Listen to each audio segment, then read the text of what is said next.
এই গেটটা খুলেন তো। স্যার আপনি এখানে? জয় সব কি করছে? আসসালামু আলাইকুম স্যার, কেমন আছেন আপনি? হ্যাঁ বাবা, ভালো আছি। বাবা, তুমি এত বড় হয়ে গেছো।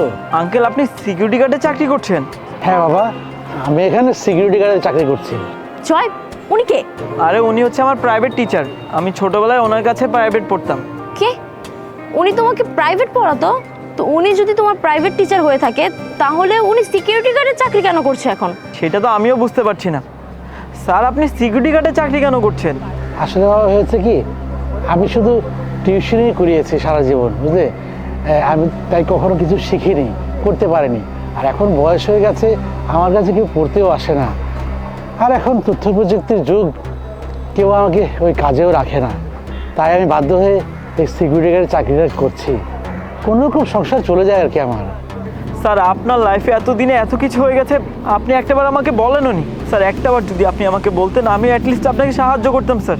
যে মানুষটার কারণে আজকে আমি লাইফে প্রতিষ্ঠিত হতে পেরেছি, এত দূর পর্যন্ত আসতে পেরেছি, তাকে কি আমি সাহায্য করব না?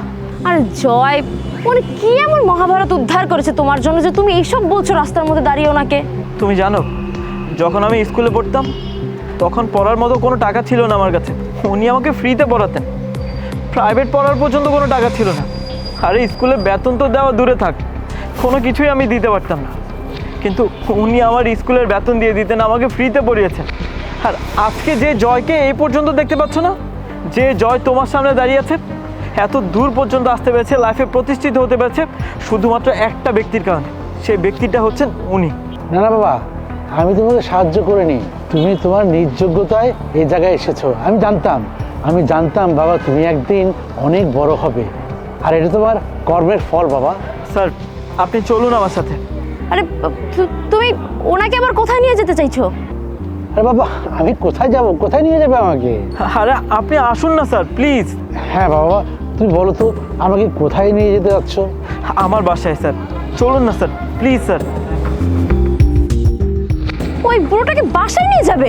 আরে জয়, পাগল হয়ে গেছো নাকি? আরে দাঁড়াও। আঙ্কেল আপনি গাড়িতে বসুন। এটা তোমার গাড়ি জয়? জি স্যার, এটা আমার গাড়ি। তুমি দেখছি সত্যি অনেক প্রতিষ্ঠিত হয়ে গেছো। জি স্যার, আর সবই হয়েছে আপনার দোয়ায়। স্যার আপনি গাড়িতে বসুন না। আচ্ছা, আমার গাড়িতে একটা হাতও দিবি না। মাহি, এটা কোন ধরনের ব্যবহার?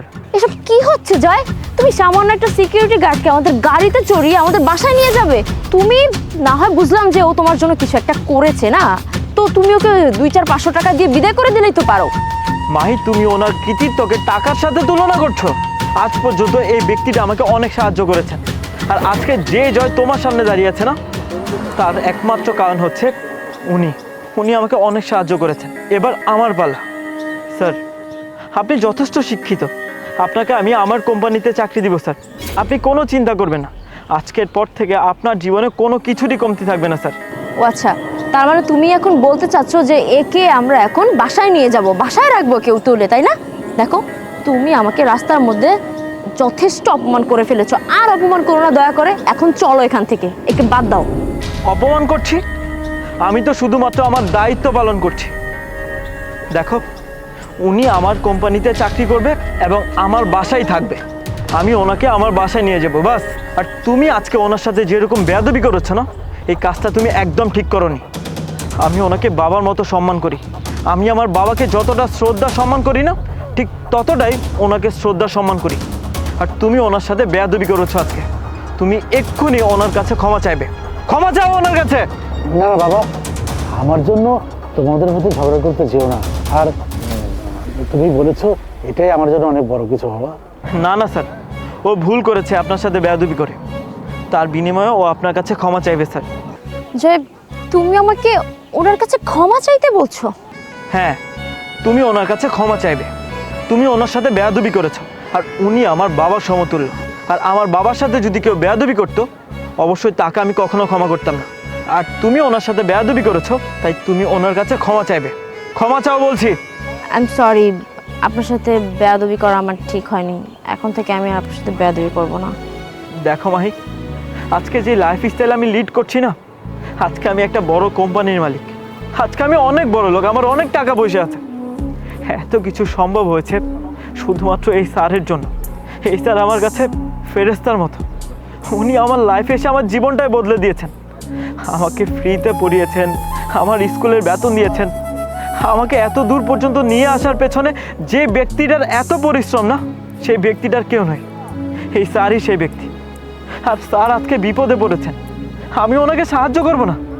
তুমি এটা কি করে ভাবতে পারো? আমি ওনাকে অবশ্যই সাহায্য করব, আর আমার কোম্পানিতেও চাকরি দিব। আর তুমি ওনার সাথে বেয়াদবি করেছো, যেটা তুমি একদম ঠিক করোনি। অবশ্য তার জন্য তুমি ক্ষমা চেয়েছো, সেটার জন্য আমি অনেক খুশি হয়েছি। আমি ওনাকে আমার বাবার মতো সম্মান করি, শ্রদ্ধা করি, আর আমি চাই তুমি ওনাকে সম্মান করবে। আর স্যার, আপনি প্লিজ গাড়িতে উঠুন, আমি এক্ষুনি আপনাকে আমার বাসায় নিয়ে যাবো। স্যার প্লিজ স্যার উঠুন।